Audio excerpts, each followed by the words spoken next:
Hey guys, so Angels of Zariman finally has been released, right? I'm pretty sure you guys are all aware of it. Just really quick, like you might have been like, why have I not been making like warframe videos lately? It's because when I make warframe videos about past subjects, I lose a lot of subscribers and I don't have many, so like every time I post a video, like some people like it, but a lot of people leave. So I'm like, maybe I shouldn't make videos about older stuff, at least not for now, right? Because I'm gonna lose more than I gain. I was making some Netflix videos just to try to get some subscribers so I could reach that 1,000 mark, and then I could just do whatever I want, right? It doesn't matter if I lose subscribers past that point. And Warframe doesn't release new content every single day or every single month for that matter. It takes them a long time to release stuff, which is frustrating for content creators, for people that do YouTube or stuff like that, right? Because I'm not just gonna make videos about every new gun or stealing people's builds and stuff like that. That's just not me. Like enough people already do that. So I'm just here to speculate lore and tell you what I see for the future and stuff like that, right? But I can't do that if they never release any new data. And like I said, if I talk about old stuff, I lose subscribers. So a few things I want to point really quick is the 10-0, right? I had speculated in, I think, my last Angels of Zariman video, like I had speculated that what they should do to make the game feel more like an MMO is to kind of make that a home base, like Ogrimmar kind of thing. That's the best way I was describing it at the time.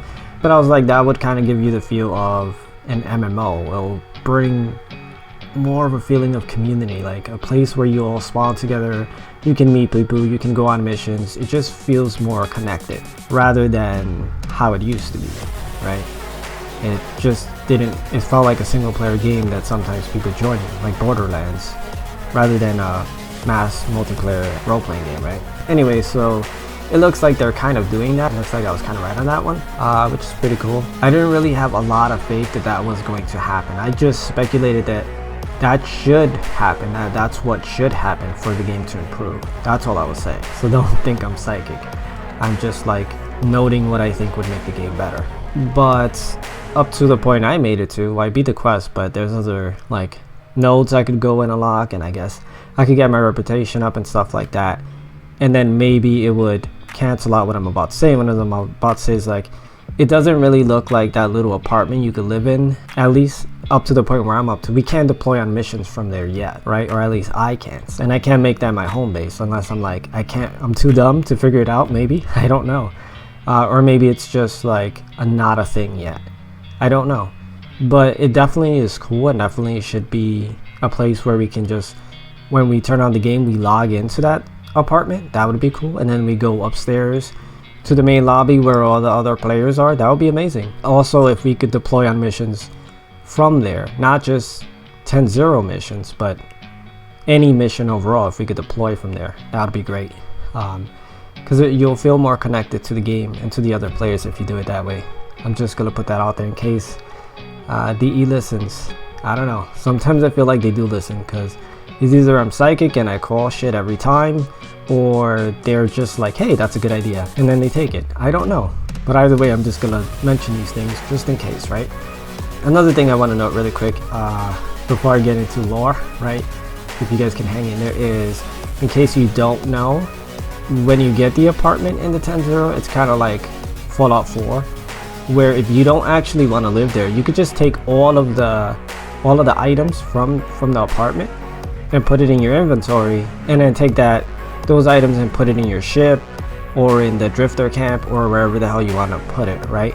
Because it's free items you could use, as well as there's a little store where you could just purchase those same items for game money, and yeah, then you'll have some of them, but you could get some of them for free is what I'm saying. So go get those first. Yeah, but it's a nice little apartment. I would move into there and move all my stuff there if they let me deploy on missions from there, and if I could log into the game from there, and then I never have to see my empty ship. Because if I have to see my empty ship because I moved all my stuff to the apartment, I wouldn't want to do that. This is like, anyway, so on to lore. So Angels of Zariman, what did I see? So here's my thoughts. I'm just gonna tell you what is the evidence that's presented and what does that imply, right? So what it looks like to me so far is the void doesn't have a physical essence to it, right? It doesn't have matter. So what it does is, I'm not saying it's like one conscious mind, but perhaps it is. I don't know, right? But whatever it is, it manifests itself. For instance, the man of the wall doesn't have a form of itself. It doesn't have an image of what it actually looks like. It only can take the image that it mocked from something it saw previously, right? And anyone he encountered, he would be able to mimic. And he mimics us the most because we're looking at him. So it's kind of like a mirror. He's like, I could mimic you right in front of me, right there. I'm gonna fuck with you and I'm gonna be you, kind of thing. But he could also be like our parents or anyone. He could be your friend, one of your friends on your friends list. If you think about it, he could be anything. But it has to be something he encountered, right? So he's just mocking or mimicking because he doesn't have a form of his own.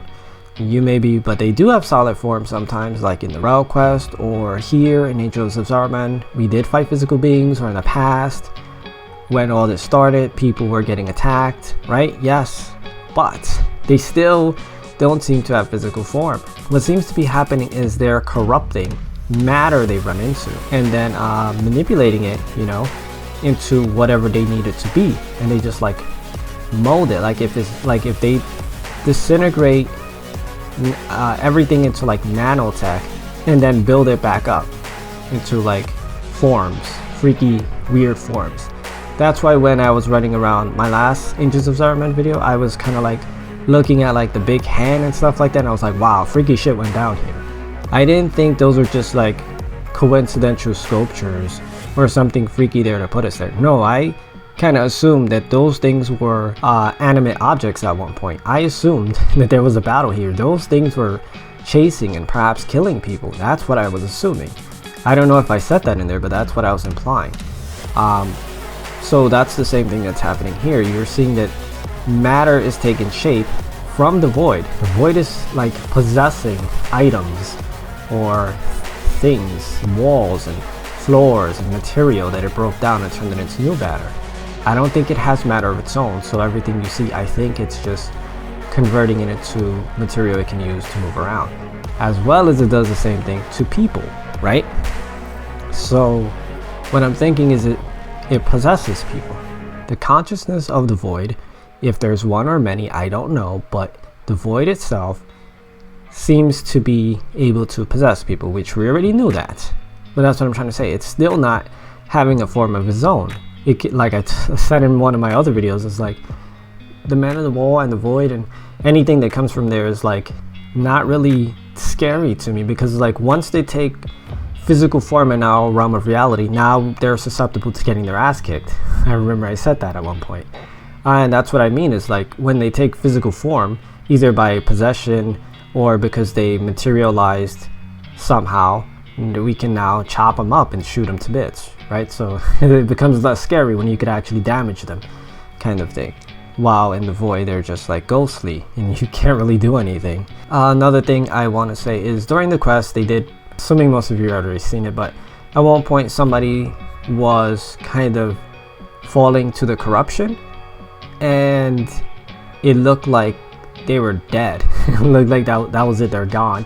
And they just got corrupt, kind of like our parents and everybody on the 10-0 before that and stuff like that, right? And we're like, fuck, they're lost. But then we beat the corruption, and what happens is that person is like still alive. I want to say still alive. I'm not sure if that's considered alive, but yeah, let's say they're still alive, and they're like purified, like they're cleansed, like in Bleach. Like you have these hollows running around, and then you can like purify them. You can cleanse them, right? You can cleanse the soul of corruption, kind of thing. So that's what I think they're going with here, and that explains the whole Angels of Zariman, angels versus demon thingies, the corruptions, the wheels within wheels stuff, all of this stuff. It all boils down to making sense.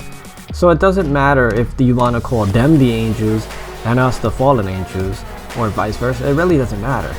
What matters is they are a form of corruption from the void, and we can purify them if we defeat it. So what I'm implying here, because you may just think I'm rambling, but what I'm actually circling around constantly is we fucked up in the past, because that means everyone in the 10-0 beforehand, they was corrupt, like our parents or family members or friends. Where are they? I don't see them in the 10-0, and they are not in our life now. So did they die? Did we kill them? Because now having this new knowledge, knowing that we could purify the corruption, which, you know, is fair to have assumed in the past anyway, but now that we have it validated, that means we could have actually saved our parents in the past. But I don't think we did. I think we killed them, or I don't know. Are they still running around the ship?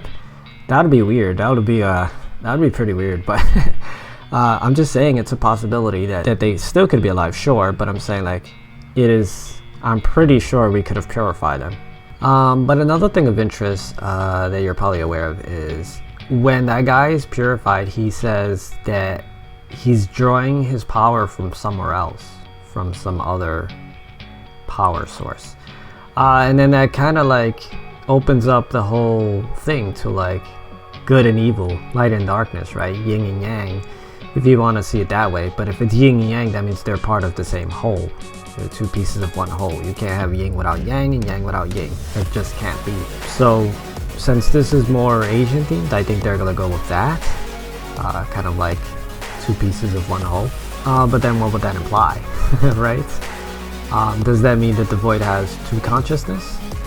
Or does that mean that the void has two sides of itself, but it's one ultimate consciousness, I guess? I would say the best way to describe the void itself from now on, like instead of like thinking of it like a god or some creepy boogeyman, I think the best way to describe it is the force, because that seems to make the most sense.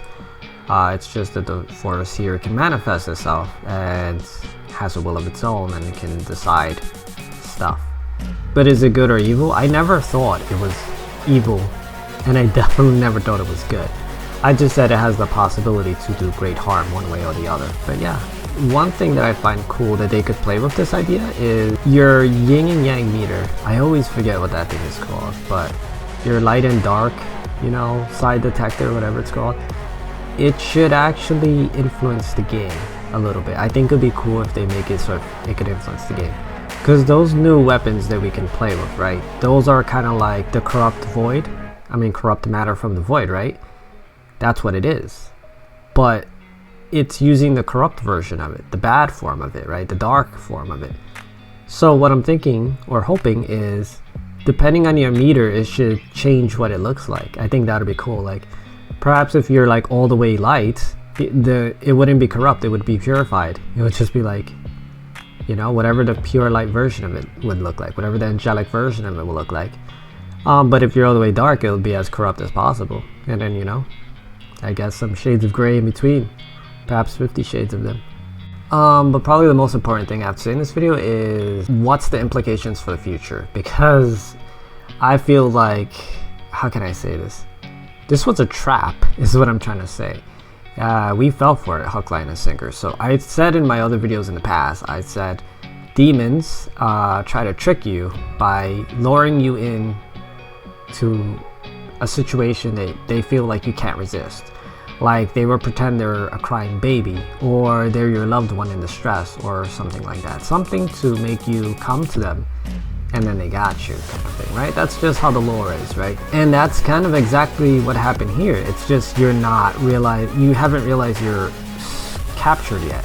But look, how did this zariman appear? How did it get out of the void? It can't move on its own, so how did it move? How did it get here? How did it get out of the void? After all these years, how did that manage to happen? On its own? Did they pilot it? They didn't say they piloted it, and it definitely didn't move by itself, which means it was pushed out, probably by the man in the wall or something like that, right? Which means, why did they push it out? It's not just that they pushed it out, it's like, things happen for a reason, so what is the reason that it happened? Obviously, if they're pushing out this thing, it's to lure us, the Tenno, back to it. And what happened? The moment we saw it, we ran to it like little idiots. So the trap worked, kind of thing. And then what did they say about it? They said, we can't pilot the ship, we can't move it out of this area because it can't move. And even if it could move, it's basically clogging up a hole in the void. If they move, the void is just going to be wide open, right? So they can't move. But since we're kind of like a cork or a finger in the wall kind of thing, then he can just suck us right back into the void at any time with the whole zariman intact and all the 10 that are in there with us, right into the void in one foul swoop. Perfect trap. And then what? Then what happens next? Then we're in the void, and then that's the very paradox. You know, that's the whole entrance to it. It makes perfect sense as to why they did it like this. Yeah, I didn't foresee it happening like this, but it's a nice touch. It's very cool. It makes sense how we get in there now, instead of just like, well, we're flying in our ship and then we, you know, get sucked into the void. It makes more sense like this. Like the 10-0 is right there, plugging up a hole, and we go inside the 10-0 to like look around, you know, reminisce, and then whoop, we get sucked right into the void. With no way out with the 10-0 and everything. I think that's pretty cool. That's a pretty nice touch to the story, and a nice segue into, like I said, the very paradox. Yeah, so that's what I see happening next, and that's why I think this happened. And yeah, I mean, sure, it's cool. We get to like decorate an apartment, and we get new types of missions, and we get to explore this new, you know, this new place. Well, it's not new, but we get to explore this place. Kind of thing. It's cool, it's distracting, but ultimately, like I'm saying, I'm pretty sure it's a trap, guys, and we all fell for it. I fell for it too. Like, I'm in there. Right, I'm gonna move all my stuff into this trap and make it nice and cozy for the very paradox. Which I'm pretty sure is coming up next. But anyway, what are you guys' thoughts on this? Like, do you think I'm wrong? Do you think I'm right? Or did you not think about this at all? But now that I proposed this, you know, is it all you can see now? You realize we're in a trap, kind of thing. But I'd love to hear in the comments, guys. Anyway, that's all I got. Thanks for watching, guys, and I'll see you next time.